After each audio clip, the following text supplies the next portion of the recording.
tradesman, the RSPCA worker, the small local businessman or woman. This is the smallest transit of the range, the Baby Transit Courier, and to be perfectly honest, it's one of the best small vans out there. Though it's not really a trait that most van drivers look, it's actually really good fun to drive. It's so nimble. As we just went through that little chicane there, it's such a nimble little van, and that's all because it's based on the Ford Fiesta.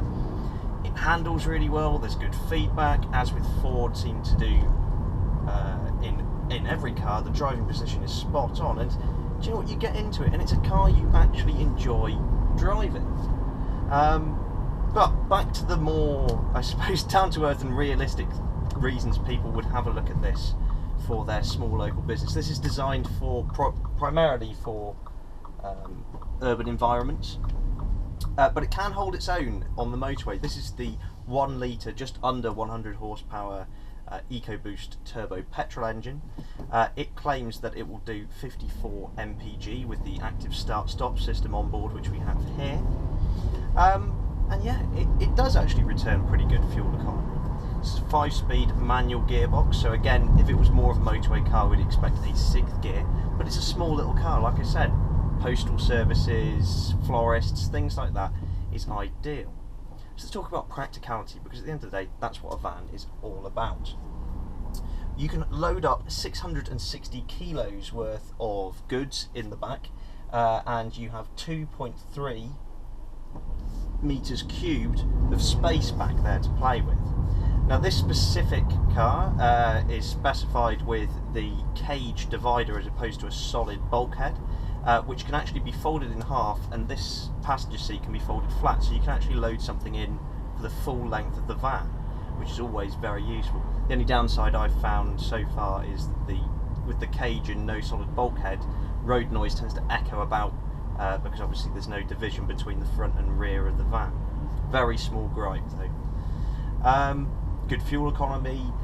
We've got one side loading door on this, which is usually not found on competitors.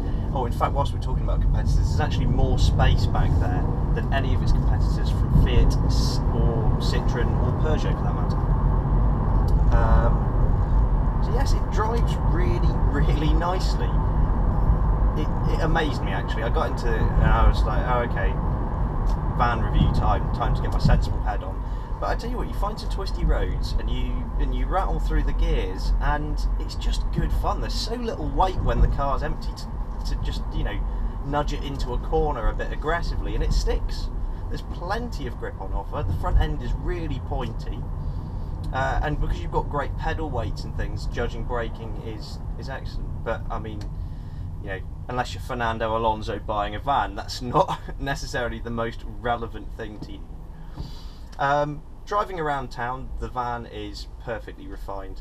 A little bit of wind noise, but then you do get this huge, vast cabin for 2 people. There feels like there's a lot of space here, big glass windows, letting in plenty of natural light. This mobile phone arrangement that's familiar from sort of Ford cars, it's getting old, I'll be honest, but it will soon be replaced with another system in a later model. But to be honest, day to day, it's much nicer than what you get in most vans with their blank slab-sided design and blanked out buttons. And whilst we're linking to the cars here, that's very much what Ford has tried to do, is make this feel more like a car. It drives like a car and not a rattly old van. It looks more like a car with its cascading facial features and ovular Ford family grille. And this specific blue, in case you're wondering, is quite iconic. It is iceberg blue, and everybody who I've bumped into has commented on the colour. That is a cost option. And speaking of cost, this very van comes to just under £15,000, which again is actually really reasonably priced for this sort of vehicle. Some options I'd maybe go for. Ford do a clever camera where when you put it into reverse, it has a reversing camera in the mirror up here. This van does not have that equipped, which does make reversing round corners and things a little bit more difficult. However, most van drivers will be pretty used to that, with especially if you don't have a rear windscreen. So yeah, all in all, I'm actually really impressed with this baby Transit. The Transit range has been broken down to make it more versatile. You have the Courier, the Connect, the Transit Custom, which is the normal size van we're all familiar with, and then the Transit is a huge van these days. All very practical, all relatively reasonably priced, but this one is an absolute gem, and its handling actually really stands out. That's my songs of praise, if you like, for this actually very good